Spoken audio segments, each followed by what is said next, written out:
Welcome, everyone, to this episode of the Market Maven podcast. I'm so excited to have Nikki. This has been like a year in the making of having you on the podcast. Sounds about right. Nikki is the owner and operator of Nikkster Tech, and we met at the Snohomish Chamber of Commerce. And I'm just going to let you take it away for folks that may not know you yet. Can you tell us what you do, how your business operates, and kind of what Nikkster Tech is all about? Sure. Yeah. So I am Nikki. I started as a coder, and before that, I was a park ranger. So a lot of people like to ask me about that. But as I kind of went off to help business owners with their websites, I started realizing that it's not just the code people need help with, it was a variety of aspects. And throughout my time, I've realized that there's small, very important things people can do on their websites to make a really big impact. And so my goal is to get out there and help a lot of business owners, especially with tight budgets, to do these small tasks and make these big impacts. Mm-hmm. I think that's super important. Small paths to big impacts, especially for like the small business owner, right? Because everything is expensive and running a small business is expensive, despite what people think. We don't just sit around in our pajamas all day and do computer stuff. But Yeah. is that kind of what originally pulled you into website strategy and tech, like working with small businesses and kind of helping them grow? No, I actually, when I was a park ranger, I was like, I need to learn a new skill so that I can like make some revenue so I can keep being a ranger because I wasn't making that much money. And then I kind of realized that while I like to code, I'm not as into it as like a lot of the tech bros are. So that Mm-hmm. just wasn't really right for me. But I wanted to keep doing something in that regards. And as I realized I had this skill of tech that a lot of people don't want to touch or they're scared of. And in the past, I did a lot of volunteering and with nonprofits. And I was like, how can I help them in a way that is more than just tabling at an event? Like, how can Mm-hmm. I get a skill that's going to help them? So that was another part of it, was that I wanted to bring these skills to people who are doing really awesome things and bringing their passions and their expertise to people. So I decided that, yeah, I didn't want to be the website person that's like, hey, give me $10,000 and I'll throw a website together for you. I wanted to like really support the people who are bringing their passions to local business. Mm-hmm. And you didn't want to just be like, yeah, give me money and here's the site that you maybe don't actually even need this type of capability, right? Exactly. It's so funny when I Yeah. have guests on this podcast, even if we're in completely different realms of like the business world, I always find parallels because I feel the same way about creating a farmer's market atmosphere. Like, yeah, everybody can just give us money and we'll let you set up a booth, but it doesn't make sense for our organization or for the community to just have everybody, because 2020, everybody started making candles and we could have just had a market full of candle makers, but it doesn't make sense. And it doesn't make sense for their business either. Like I could have 25 candle makers, but nobody's going to actually make any money at that point. So it's kind of similar what you're talking about with the website. Sure, you could just take people's money, but there's some integrity in working with small businesses and actually getting to see the benefits, right? Yeah. Yeah. I actually, a slight tangent. I saw last night, there was a person who was advertising that she was helping new website designers start their businesses. And she was basically telling them, word for word, go copy this or take a screenshot of this website template, put it on your website, say that you built it, and then start advertising to local business and tell them that they'll get this great template. And I was like, oh my What? God, this is exactly what I fight against, because these people are going to pay five to $10,000. This person who's never built a website before is going to throw some junk on there from AI Yeah. probably. And then they're going to say, wow, this isn't even helping me. So Wow. that's like what I fight against. I can't stand I can't stand that. It's horrible and it's so scammy to like small business. Yeah, and there's also, and we can touch on this a little bit later when I go into like the budget and stuff, but there's also AI. Everybody thinks like, oh, I'll just use AI and that'll do it. And it's like it doesn't. It doesn't do the thing that you need it to Yeah. AI necessarily. can AI can get you a bad job and get you started, but one thing I always say is what's worse than not having a website is having one that reflects you poorly. So if you have a website that is gonna that's obviously AI or it's gonna make you look bad, then people are gonna move on to your competition. So Yeah. just Yeah. don't have a website if that's the case. So I do want to dive in. I said in the beginning, we've met at the chamber, the Snohomish Chamber, and you're part of that still. How do you see local businesses primarily struggling most when it comes to like their online presence and websites? I notice that a lot of them, they built their websites themselves, which is great. And I'm like, It's me. I, yeah, no, and I think it's great. I will sometimes go on these websites just to, make sure that they're looking good and working. And I'll get lost and I'll get stuck and I'll be like, wait, what do you actually do? And how do I work with you? And Mhm. I feel like I will gently approach these businesses and their immediate reaction is to get defensive. And I get it. I get it. You're like, it makes sense. But when someone who's not in your industry is coming to your website, if I'm telling you that it doesn't make sense, then there's probably 10 other people who didn't tell you that Yeah. it didn't make sense. So one of the biggest things I see is you really want to make sure that your website is speaking to the person you want to work with, not showing off your business and your expertise. That's a really good point. Because I built the Market Maven website or had somebody help me with it. And it was totally all about me. It was like about me and like what I do and those types of things. And maybe that's not the best example because I don't really sell anything. Like I can consult and that kind of thing. But I'm looking at revamping it anyways, just because, it's not generating anything for me. So obviously I didn't do it right. I can see where the defense comes in, but at the same time, if you know this business owner at the chamber or wherever and you know what they do and then you go to their website and even you're like this doesn't make sense, then Mm-hmm. I think that's a big red flag. Yeah. And I've noticed that it's great that we have these drag and drop builders like Squarespace and Wix and stuff. And yes, anyone can build a website, but like you said, yours wasn't doing anything for you. And that's the issue I see a lot is that people build these websites and then they're like, but why isn't it doing anything? Mm-hmm. And that's where I come in and I let you know that, hey, you have to actually put this over here and change this to be like this. And I see it kind of like an open book almost. It's like you could have all the answers right in front of you, but if you don't really know how to use them, it's Right. not really going to help you. Right. That's kind of the analogy I use. That's a fantastic analogy. Absolutely. Because I mean, you can have an open book test and still not get 100%. Like, how is that possible? Yeah. Okay, let's dive into websites as the business tool because that's kind of where we're going with this.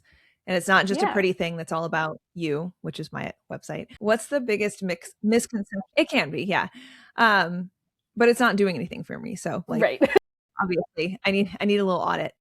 What's the biggest misconception small businesses have about having a website, especially in the realm of like Facebook and Instagram and all of these other platforms? I see a lot of small business come to me and tell me, well, I have Facebook and I have Instagram and things like Mhm. that. So I don't need a website. And sure, but at the end of the day, if someone is trying to, like, if they saw you at a farmer's market or if they remember someone told you about that business and they go to Google and type it in, you're not going to show up if you don't have a website. Your Mhm. Instagram might show up, but then you have to think about a lot of people, like some people aren't on Instagram and some people aren't on Facebook.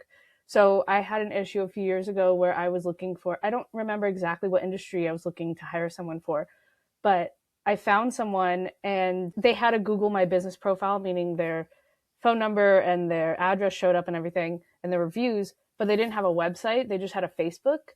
And I was like, I don't have Facebook right now. So I can't see anything about what you've done. And I don't want to just call you and ask. I want to see like testimonials and see your work. So I just went off to the next person. So they completely lost a potential sale because they had absolutely no website. Yeah, that Yeah. that totally that totally tracks. That makes a lot of Yeah. sense.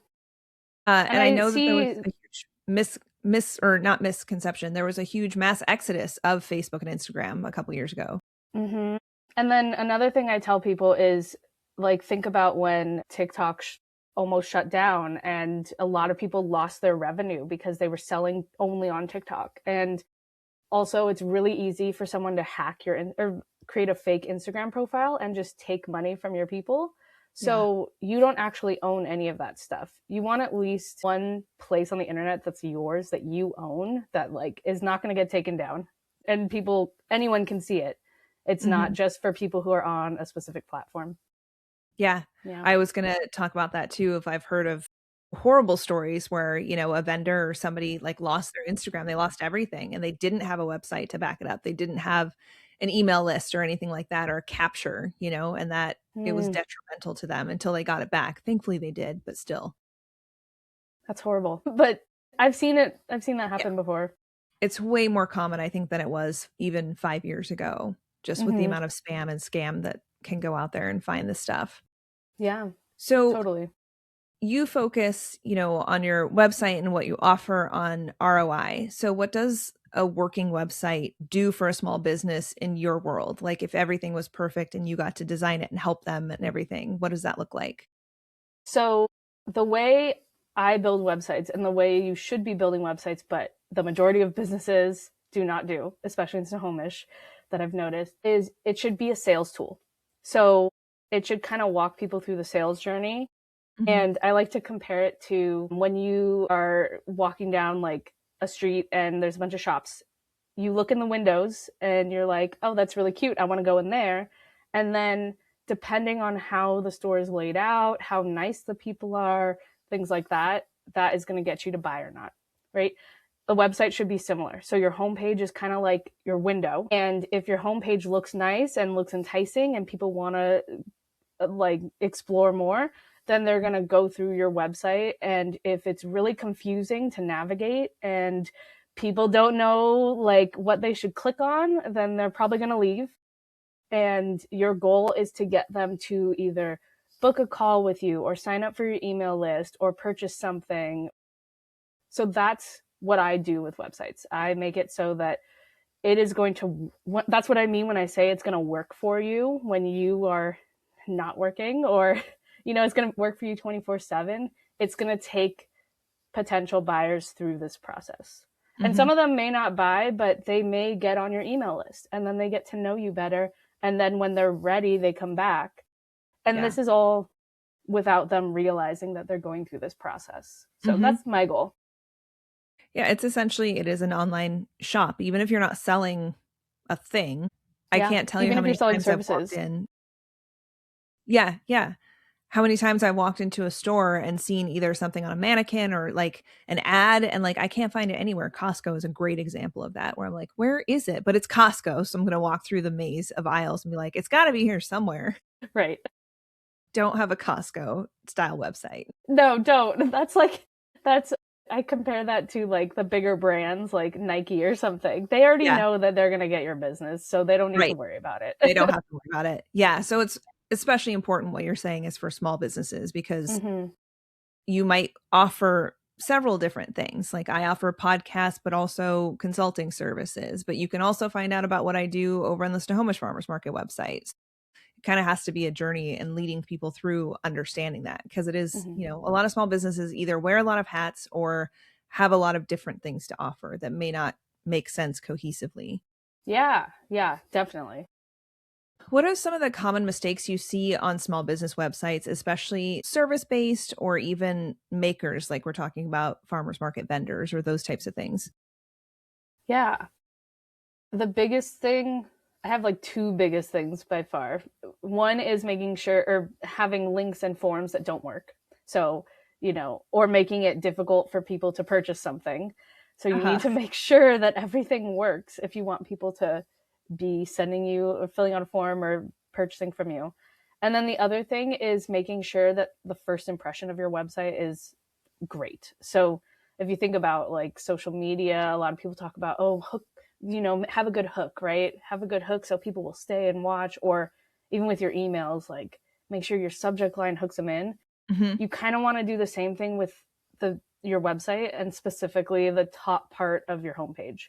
So if the top part of your homepage is a massive logo and it just says the name of your business, people are going to be like, what is this? But if Uh-huh. it says like, if it's a beautiful picture of your product or like a picture of you helping someone, and it says exactly what you provide or what like problem you solve, Mm-hmm. that's going to be like, that's going to hook people in, especially if they have that problem or if they're looking for that product. Mm-hmm. So that is huge. Get them a good first impression and then make sure everything works. And what do you think about, this is a little bit of a side note, but what do you think about kind of the stock images versus, obviously if you have a product, you want your product to be on the site, not a AI version or a stock version of something that you haven't actually made. Mm-hmm. What are your thoughts about, professional photography, or at least using your phone to get some good pictures with good light and having that be kind of the forefront of the website? More for If products versus services. Yeah. If you are a product, if you sell products, you definitely need good product images.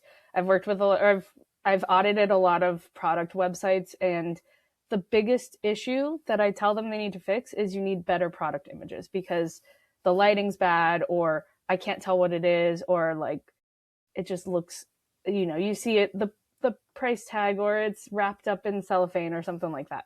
So that's a big thing. And same with service-based businesses. Like, you can have some stock photos, but you definitely want at least a little bit of branding photography. People want to see you. They want to see that you're a real person, and that if I contact this business, this is the person who's going to be helping me.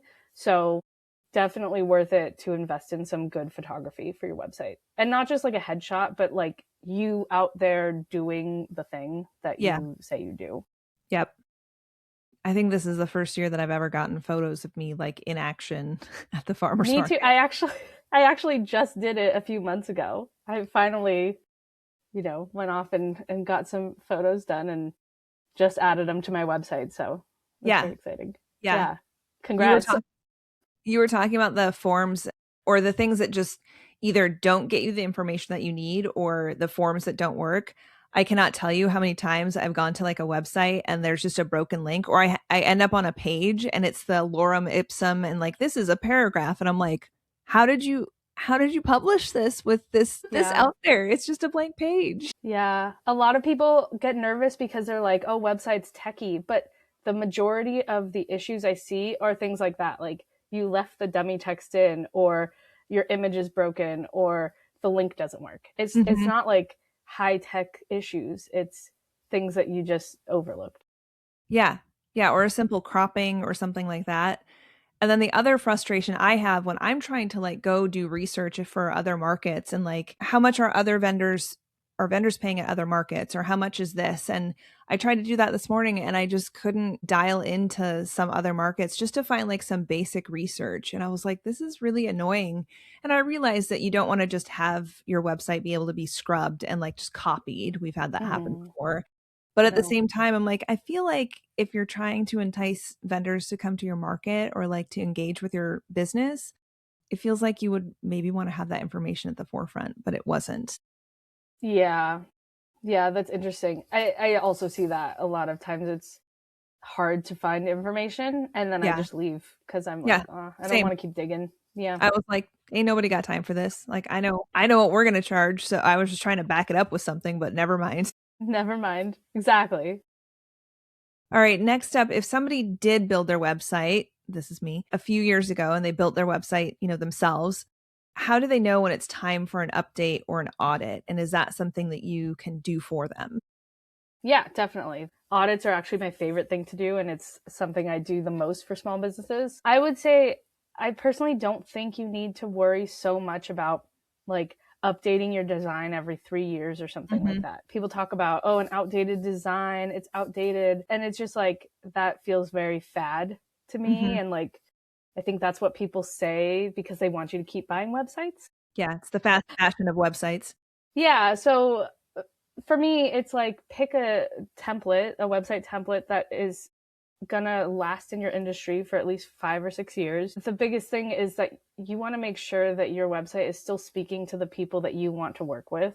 If 3 years ago you were working with this type of person and you've completely changed and now you work with this type, but your website still says you work with this type, then it's time for a revamp. And by revamp, I mean you could even just make sure that the text is updated and the images are updated so people know that you have pivoted and you do things differently. I would say if your website is like 7 to 10 years old or older, you probably are overdue for a new one. But if you're just like, oh, I need a new look every couple years, I don't think you need that. Okay. The biggest thing is you want to make sure your website is speaking to the people you want to work with, and everything works. Yeah, super important. I'll say it over and over. You got to make sure everything works. Yeah, it's the contact form too, oftentimes, like, doesn't work, and I'm like, "It just literally took me to a blank page. How am I supposed to get in touch with you?" Yeah. And Yep.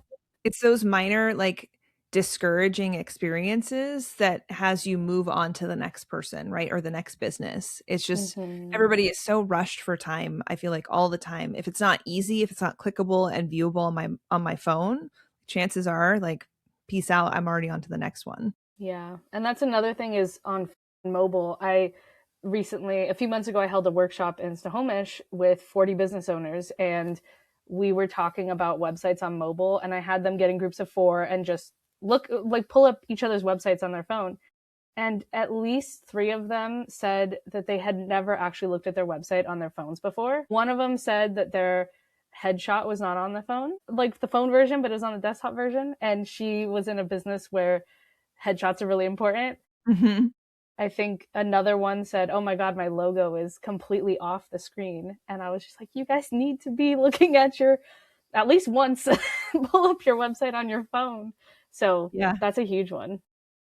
Yeah, I think there's also a misconception that if you're going to use like Wix or something like that, it sells you on the like it'll optimize for mobile. But what does that mean? I mean, you're trusting a computer program to do that, right? It doesn't know you, the personality of your business, or any of that kind of stuff. So it's not going to pick up on those things.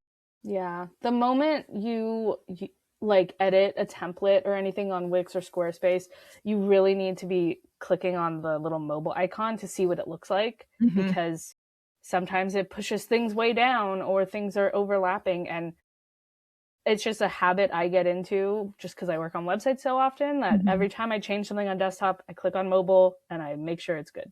Yep. And if I need to move it, I move it. Absolutely. What's something that seems small on a website but actually makes a huge difference in conversions or even just in trust? Again, I'm going to say making sure everything works and making sure your first impression is great. But one of the biggest things you can do for trust is having some sort of testimonials on your website, because you could be screaming from the top of the rooftops how great you are to work with or how great your product is. But, and this is not something people really think about, but the moment they see that other people had a good experience with you, they're way more likely to purchase from you. So I get a lot of people who either one, they feel weird putting a testimonial on their website. They feel like it's like braggy, but you want to brag. You want to brag that you are the person to help these people. And the other one is I get a lot of people who just kind of copy and paste testimonials from Google. And the thing with that is a lot of times people are like, oh, Sarah was so great to work with. We love Sarah. And that could be great, but what people really want to see is I was struggling with this and I hired Sarah and now I have this amazing result. Or I really wanted this product and I bought it from Sarah and now I have this amazing thing and I never have to worry about this again. So, testimonials. Those are 2 really, really good tips and like so easy to implement, right? I mean, this isn't even obviously want you to get work from this podcast episode, but at the same time, if somebody is just like, I just got to get a little bit more, just some testimonials. And like when you're asking for reviews, this could even go on to your Facebook or your Instagram. Can you share something with me, or even Google review too? Can you share like impacted you? You know, we try to do that with the farmers market too, not just like, do you recommend the farmers market, but what experience did you have there that is unlike what you've had elsewhere, or what did you find, or you know, that kind of a thing. So I love those 2 tips. Yeah, exactly. And that also gives you feedback on how you can improve, because if it's not, you know, where you wanted it to be, or if they didn't get the right experience, then you can improve that. Yeah. Well, I mean, I am perfect at my job, so. Yeah, you are. I will say some unsolicited feedback that I get sometimes, I'm like, yeah, we're never going to change that, but thanks.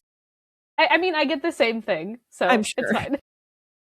I'm sure. It blows my mind the things that people will say. We actually have a Slack chat on our board and myself, like things people say on market day, and we would really like to make a coffee table book about them one I day. love that. That's so funny. I love that. You should do it. I have an explicit title for it. And if you're cool with the explicit words, I think it's gonna be called like shit people say at the farmer's market. And it's gonna be like customer shit, vendor shit, and then like other shit. I love that. That's so funny.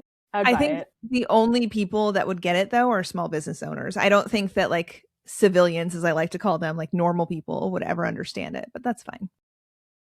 All right. Fine. Back I love to it. website strategy and demystifying the technology. Yeah. When you do an audit, what are you really looking for beyond design? I know you said like does everything work? Obviously that's a big one, but is there anything else that you're kind of looking for?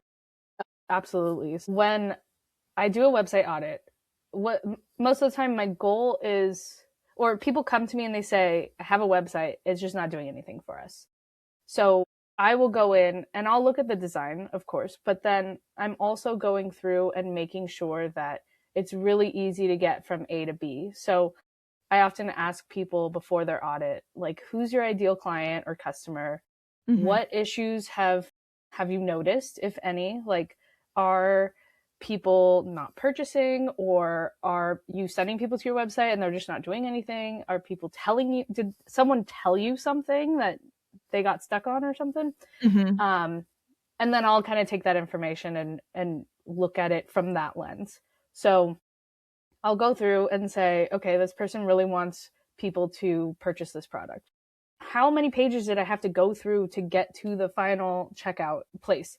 If it was a ton of pages, I think of it like a maze. Like if you're taking people on a maze through this buying journey, they're gonna turn around and leave because it's way too hard. We've Yeah. been saying people have limited time and patience. Mhm. So you want to make it really, really easy for them. Another thing is I just make sure, like we've said, everything works. I make sure it all works on mobile, and that I actually have a software I use so it'll simulate Mac and Windows, and then it'll simulate iPhone and Android. So I can look at your website as it is seen on like any different device. So if you have an iPhone and a Mac, and you've never looked at your stuff on Windows, sometimes it can be messed up just because they're different. Yeah. And then the other thing is I look at your messaging. So I think this is the biggest impact that I've seen in audits is a lot of people will write with their knowledge in mind, which is great, but sometimes your client or customer doesn't know the industry jargon and they're really confused as to what the difference between this one and this one and this one is. Mhm. So you want to simplify it and make it really obvious what the differences are. So I had an audit client from the chamber last year, and she had 3 different photography packages. And Mhm. I was looking at it and I was like, I don't really know what the difference between these is. Like, I'm sitting here staring at it for 5 minutes, trying to be like, okay, which one do I want? So we simplified those words and just said, like, this is for you if this, not for you if this. And she got like 2 people to book with her that week. So I thought that was great. Wow. Yeah, that's a good testimonial for you. Yeah. So that's like really what I go through with audits. It's not I'm going through a checklist and just here's your checklist, go Mhm. fix this stuff. I'm actually like recording myself navigating your website so you can see where I get stuck and where I have questions, and then I give you basically here's the things you need to fix if you Mhm. want the results that you're looking for. Okay.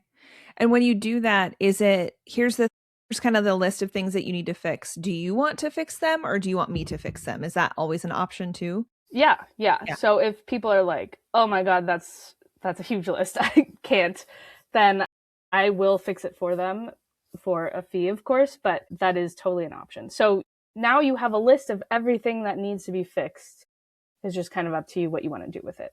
And Mhm. once you fix these things and start sending the right people to your website, you should see a difference. You should see an improvement. Yeah. Very cool. For Yeah. those businesses that do feel overwhelmed, they're like, "Oh god, I have to change all of this stuff." Is there kind of your typical first thing that they should focus on fixing? I think I know your answer is gonna be making sure everything works, but outside of that, is there That's it. Making sure everything works, making sure it looks good on mobile, and getting that first impression down. I think those are, again, the biggest things. Also, like we were saying, if it's a maze to get through, if you have a physical shop that is just a bunch of junk everywhere and people can't figure out where to find different things because the aisles aren't labeled, they're going to be frustrated and leave. So it's the same with your website. It's confusing to figure out which page to go on to get to a thing, then they're going to leave and go to your competitors. So just make it easy for people to get in and get what they need and be on with their day. Yeah, and the more barriers you put into place at that final like checkout, the more opportunities they have to second guess, like whether it's a luxury item or, something that's like not a necessity, they have more time to second guess, like, do I really need this? Like, I can't tell you how many times I've gotten clickbait on a Facebook ad and I go through and then I'm kind of like, it just keeps taking me through so many steps and I'm like, nah, I think I'm gonna back out of this. And I don't actually purchase. So it's something to think about. Yeah. And that's happened to me so many times too. Yeah. Sometimes The it's less my clicks, the better. emotional state, but, Yeah. I Same. want this thing. It's gonna make me feel better. Then I'm like, "No, I probably shouldn't." And then they send you all the emails saying, hey, we noticed God. you didn't purchase, which is, good marketing. Yes, it is, and that's how I've made many of my purchases, or it starts showing up in my algorithm all the time, like, "Hey, we saw you looking at this thing." Yeah. Is that something that you can integrate into websites for small businesses too? Like that, you give us your email, get 10% off, and then you start kind of hitting them with the marketing emails and stuff? Yeah, it's honestly something I wasn't doing when I first started, but I've noticed more and more businesses want that service. So it Mhm. is something that I'm starting to do, especially if you have a Shopify website. It's really easy to do, to be like, okay, these people started to fill it out. Let's send them a coupon code because they didn't finish. And with service based businesses, it can be similar, but it's a little trickier just because Mhm. Shopify is really built out to really do that customer journey well. Mhm. But yeah, no, that is definitely something that is really important and yeah, that I'm starting to do for customers. Cool. Yeah. When we're focusing on like, some practical advice for vendors, market businesses, or those folks that are kind of selling products, how do you think vendors can use their website to support more in-person sales, not replace them and not replace the online sales, but like how do those two coincide and coexist in like a more harmonious way using their website? Yeah.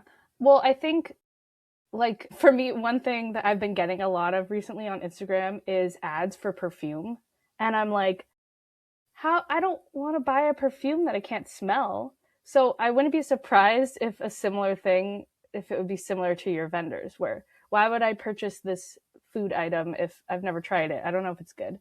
Mhm. So I think one of the most important things that local business and vendors can do is make sure your website is up to date in terms of like when you're going to be at the farmers market and make sure those dates are correct and the times are correct.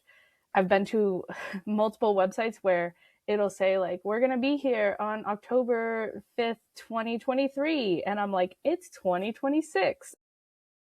What about now? So um make sure that it's it says on your website and I would put it on your homepage like we're going to be at this farmers market from April to October. It's every Thursday from 3 to 7 or whatever, right?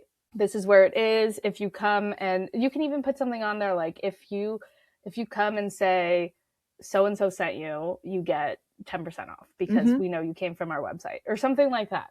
Yeah. Um and then once people purchase from you, like if you are a vendor at the farmers market, you can always give them like a, hey, here's a 10% off your next purchase. You can purchase through our website. Here's a QR code or something. Mhm. So that will get them to remember you and be like, oh yeah, let me go to the website and purchase these cookies for my sister's birthday party because I had them at the farmers market and they were really good. Yeah. I think that would also be helpful for when the farmers market is not running because then you won't be forgotten. Yeah.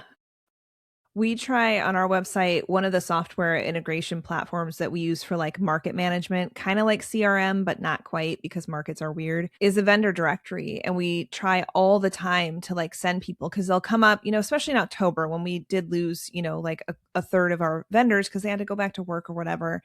And people be like, where was this vendor? They were like located over here. One, we have the interactive map that you can go back to every single week and be like, okay, that corner spot that was taken by XYZ vendor. And then it brings up their profile and it gets like all their contact information.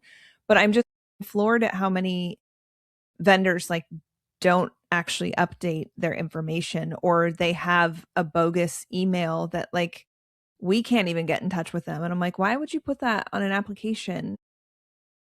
That's That's the wild. primary. It's just like they're just doing them so fast. But it is something that we like to have as a directory because it's just another way for us to direct folks back to their socials, their website, whatever, so they can shop off season from them. That's Yeah. ultimately our goal, is to bring awareness to small business and make sure they're supported year round.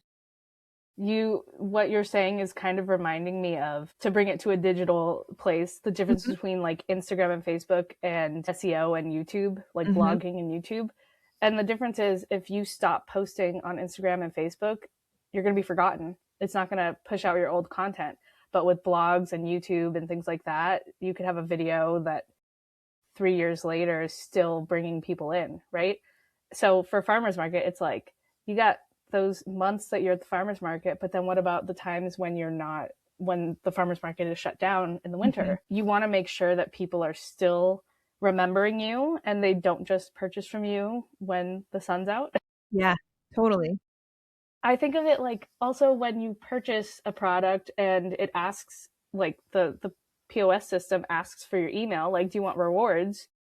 You can do the same thing for your business. You can say, hey, here's a QR code on my vendor table at the farmer's market. If you scan it, you're going to get a 5% off coupon Mm. or something like that. And then you have them on your email list, and then you can message them once a month or twice a month, all the time, and they always remember you. Sure, Yeah. some people might leave, but when it comes to like Christmas or the holidays and people are like, oh, I want to purchase this thing for my family. And then you send them an email saying, hey, remember those cookies you bought this summer at the farmer's market? We're doing Yeah. a holiday special. Here you go. Purchase Yeah. from us. That's brilliant. I love that. And I have always encouraged vendors to have like, have my make them a little, QR code thing that's super pretty that sits at their cash wrap, and hey, stay in touch with the off season. Like you might have some holiday needs or, things like that. And it's pretty amazing how many people do use that, because a lot of the emails I get from November through opening day is, again, there was this vendor, I couldn't remember their name, they were this, and I'm pretty good about pulling that file out of my head, but at the same time I'm just like, why didn't you just stay in touch with them or follow? Maybe if they followed them on social, it is hard to go back and try and figure out, if you don't know the name, how are you going to find them on social, right? So the website is Mm-hmm. a great way to keep capturing those things. Yeah. And I think that in this day and age of AI, one of the most important things you can do is have a human interaction, right? Yes. And so when people are going to the farmers market, you are having a very human interaction face to face. That's one of the best times where you can just say like, hey, if you want to keep in touch, scan this code, give us like, you don't even have to say give us your email, but scan this code and you'll get a coupon for Hmm. the next time you come, or you can use it online. Yeah. And I feel like the majority of people are not going to say, oh, no, thank you. A lot of people are going to be like, coupon code? Sure, let me scan it. So, Well, going back to yeah. that coffee table book, you'd be surprised the shit that people say. Okay. What do I know? That's so funny. Thankfully, it's a minority, but people will be like, I've literally heard them be like, yeah, no, I don't actually like saving money. And I'm like, oh my God.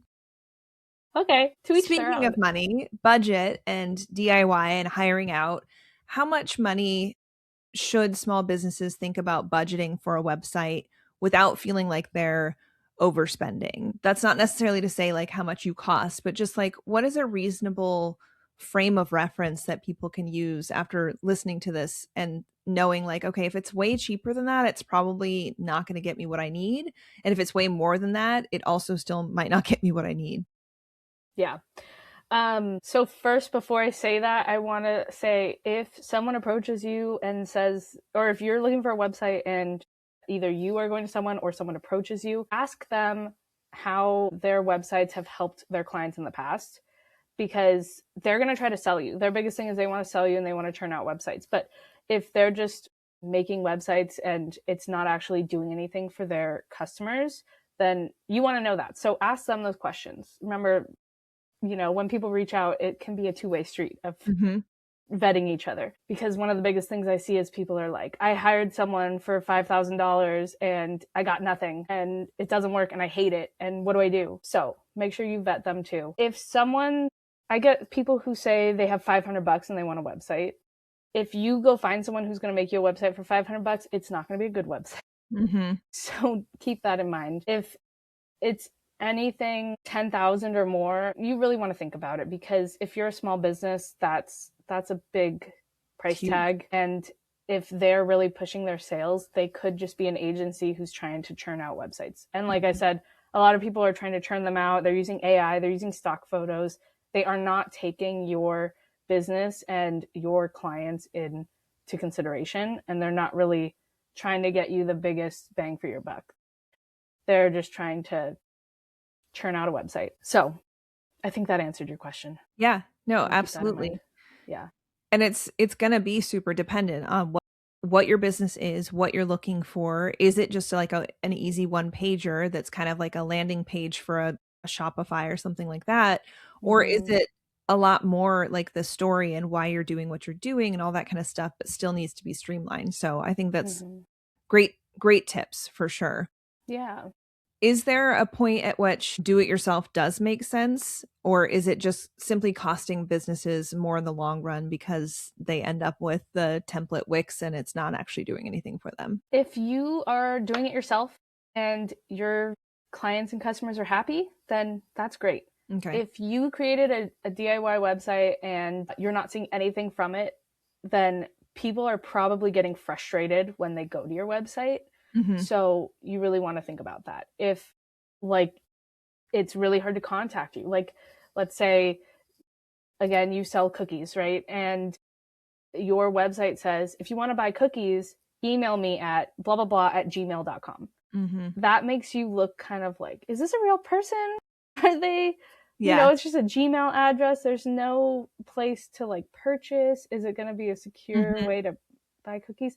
So if your website is not making you look professional, then it's probably going to hurt you. So keep that in mind. A lot of my clients, especially my audit clients, have DIY'd their website. And what I can then do is come in and say, hey, this is a great start. Do this, this, this, and this, and then it'll get you these results. But I think at the end of the day, if you're not seeing an increase in sales or clients, then your website might be hurting you. Yeah, and I was going to use that for a plug of like, if you have DIY, then why not do an audit just to make sure it is, going through a filter of somebody that knows what they're doing. And then maybe you do choose to do the updates themselves. Like, honestly, that's probably what I would do if I knew how to do the updates.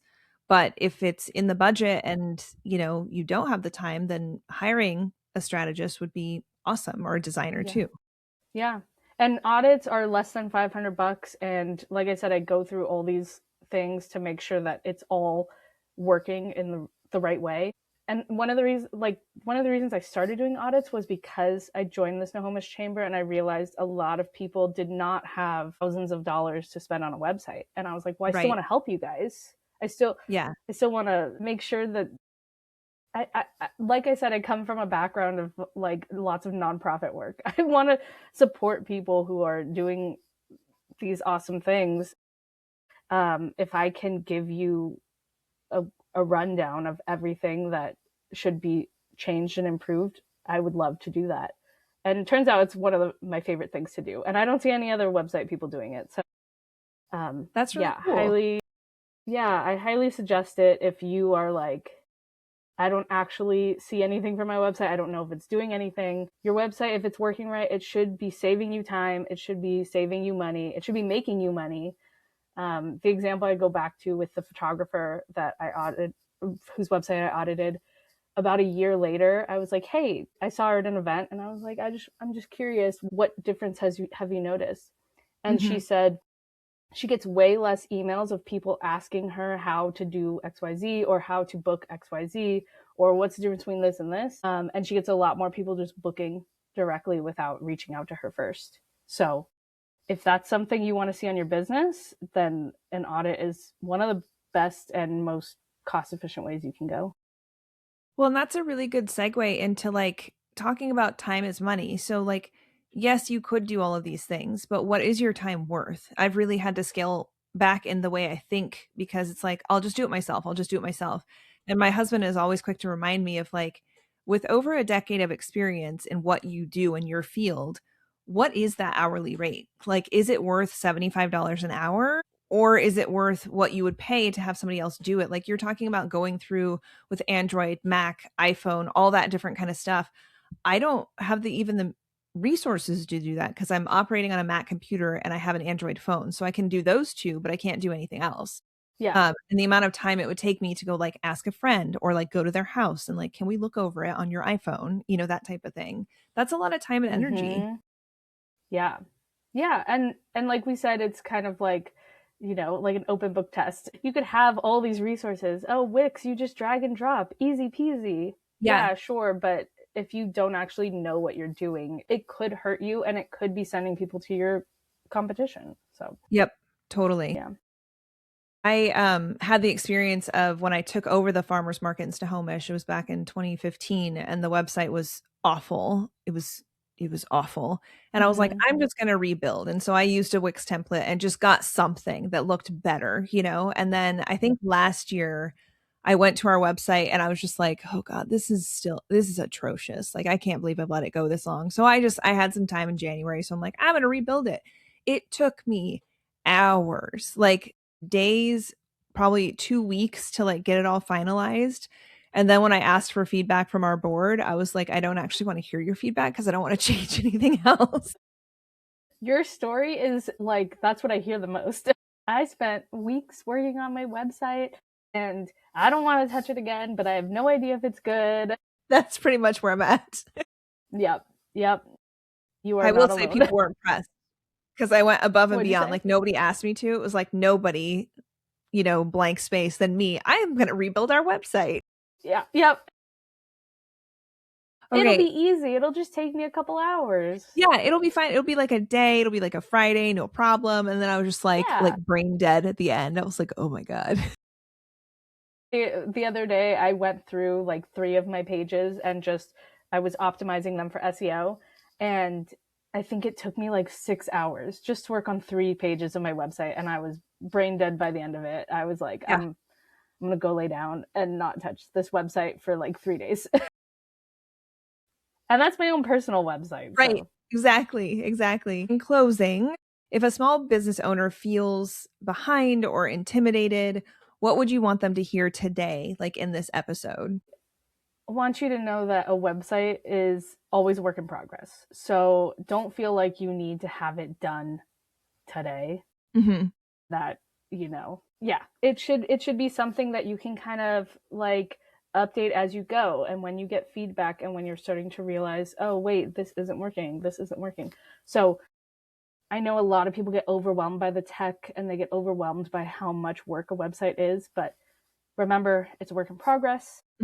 And the majority of the issues can be solved without techie knowledge. It's a lot about your messaging and a lot about the experience that people are having when they go on your website, similar to the experience people have when they go in your shop or when they visit you at the farmer's market. So if you feel stuck and you feel like you have no idea where to even start with the 3 things I talked about. Your first impression, making sure things work. I forgot what the third one was, and if you want some help, an audit is one of the best and most cost-efficient ways that you can get me, a website expert, to tell you exactly what you need to do so that you are not just like tinkering around and messing around with things without actually realizing like or knowing if it's doing anything.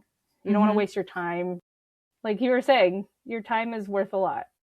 You have other things to do. Yeah. Don't stress yourself out too much. That said, where can people find you? What's the best way to start working with you? And even if they're just curious, I'd love to get Yeah. your socials, your website, obviously. Yeah. So my website is Nikkster.tech, Nikkfcer.tech. I think my Instagram and TikTok and everything is the same. I restarted my YouTube channel a few months ago, so I've been putting out videos every week that give you tips and advice on how to fix up your website. So if you're like, I have absolutely no idea where to start, you can check out my YouTube and I walk through some stuff there. I also have been doing some workshops, some local workshops. So if you join my email list or you pop on my socials, I post about when those happen. And that way you can come and ask me questions in person. But I think those are some of the best ways to just get started. And then if you are looking for me to actually dive in with you, Mhm. an audit is probably one of the best ways. Awesome. And I'll put all of that in the show notes too so that people can have Thank quick you. links. So, thanks so much for Awesome. joining me.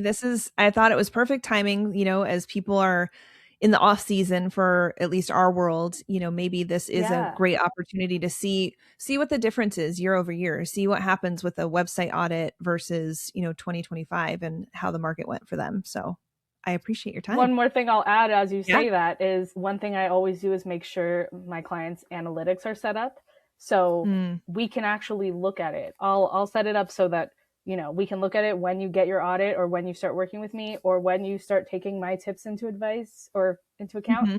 and then how things change over time. So you can actually see that your stats are getting better. Awesome. Love that. Yeah. All right. Well, I Thanks, will be Sarah. stop recording and I appreciate everything you offered today. I Yeah. think it was fantastic. Great. I'm so glad. I hope that some of you guys reach out to me. Me too.